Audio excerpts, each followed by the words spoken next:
What's up, everybody? Welcome back to the 31 Days of R. I am your host, Mood616, and thank you once again for stopping in, guys. Yeah, day 19 is here, and we're going to take a trip all the way back to 1975 to a period to the time period where, there was quite a few psychic-type horror films coming out around those times. I know one of the more famous ones came out in 1978 called Patrick, of course, the Australian film. And so of course from 1975, this one right here is called Psychic Killer. Yeah, awesome title, awesome cover art. Released by Vinegar Syndrome here, and I have to say right off the hop, man, the transfer on this Blu-ray is just mind-blowing. It looks so good. I really don't understand how Vinegar Syndrome does such great transfers on these old kind of, lower budget type films and things, but man, this one looks really damn good. But getting into the synopsis of this one, stars Jim Hutton as Arnold Masters.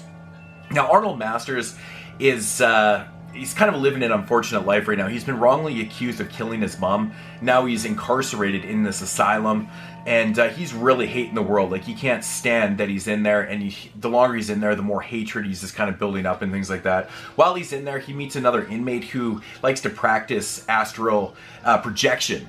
If you don't know what that is, it's kind of where your body can stay stationary and you can project your body to somewhere else.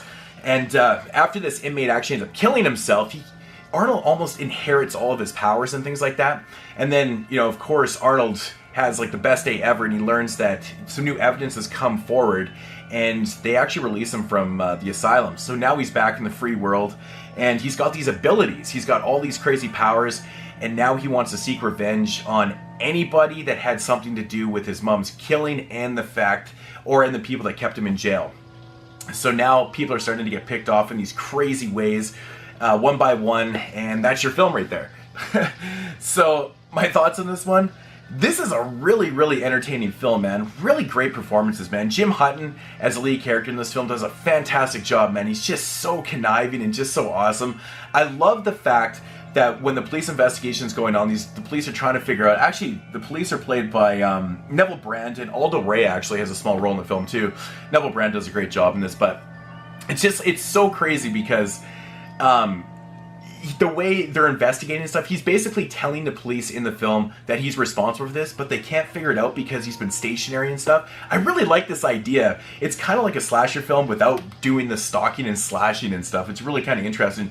And while I was watching it, as these deaths were happening and stuff, and there are all these crazy, crazy scenes, it completely reminded me of Final Destination, the way people were dying in these crazy, outrageous ways and things like that. And some of the scenes are just outrageous. The one scene where this nurse gets killed, it's just ridiculous, man. It starts out where she's taking care of this old guy, and all of a sudden she starts dancing around and singing and showing her tits, and she's in the shower. It's this crazy, off-the-wall scene and things like that. But there's a really great death scene in a construction site and things like that. But overall, man, the movie is really entertaining. Really great performances by everybody. The music's awesome.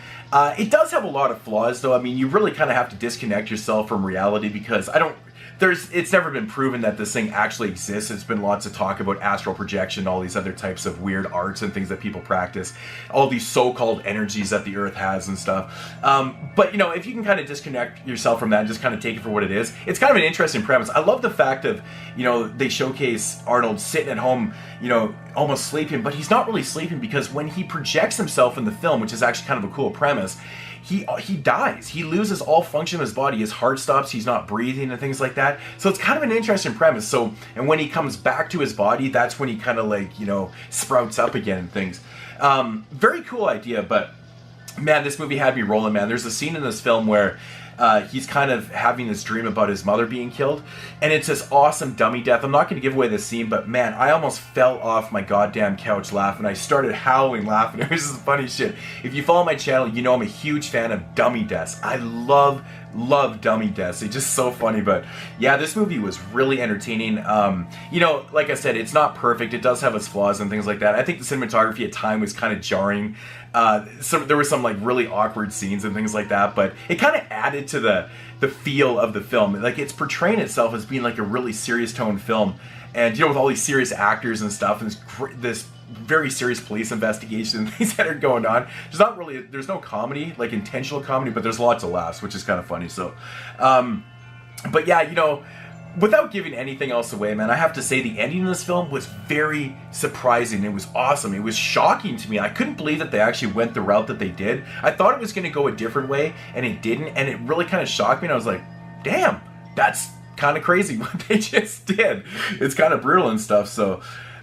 you know, it says on the back here, apparently this movie was actually given a PG rating in the 70s, and it has nudity and violence and, you know, blood and gore and things like that, and somehow it got through the censors. I have no idea how that managed to do that, especially the scene in the butcher shop where the dude just gets annihilated in there. That's actually kind of crazy, but yeah, Psychic Killer, really fun film.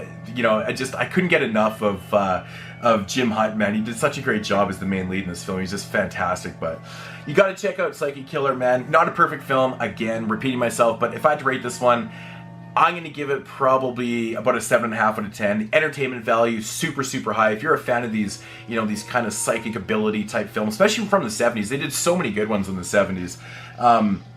Definitely give this one a shot, and like I said, the transfer, phenomenal. Got a lot of special features on here, which I do need to watch. I actually really do need to watch. But I know you can get this one for super cheap. I paid roughly like $18 for it or something like that, so pretty good stuff. But I'm very happy I actually finally grabbed this, because I didn't grab the old Dark Sky Films DVD, and I totally regret not grabbing it, because I've never seen this film before. I've always wanted to. I'm very, very happy that I watched this for this, so... And you guys need to do the same thing. Psychic Killer, fun shit. So, anyways, that is going to do it for day 19 here. Hope you guys enjoyed. Check you guys in day 20 here on the 31 Days of Horror Dukes.